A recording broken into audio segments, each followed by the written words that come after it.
కొన్ని కోట్లు ఉంటాయి. అంటే అది 1 నుంచి 10 కోట్ల మధ్యలో ఈ సినిమాకి ఎన్నో కోట్లు అయి ఉంటాయి. ఆ సంఖ్య కూడా అంటే 1,00,00,000 పెడితే 2 కోట్లు వచ్చేస్తాయి, 2 పెడితే 4 కోట్లు వచ్చేస్తాయి, 4 పెడితే 8 కోట్లు, ఆ లెక్కతో వచ్చావా? లేకపోతే ఒక సినిమా తీద్దాం, అది నా లెక్క మారిస్తే చూద్దాం అని వచ్చావా? అంటే ఇప్పుడు ఏ బిజినెస్ అయినా సరే వన్ టైం చేస్తే డబ్బులు రావండి.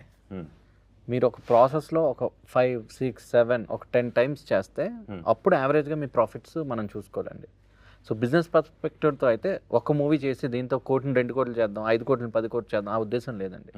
I know what is my strength and I know what is my film. So I strongly believe and నేను ఇన్వెస్ట్ చేశానండి. ఓకే.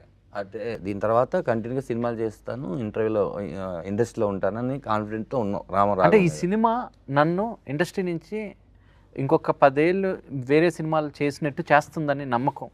సినిమా చూసావా? నేను చూశానండి. నీకు ఏదైతే ధనరాజ్ కథ చెప్పాడో ఆ కథ నీకు కనిపించిందా? కనిపించిందండి, 100% కనిపించింది. నేను సినిమా ఒక 50 టైమ్స్ చూసుంటాను.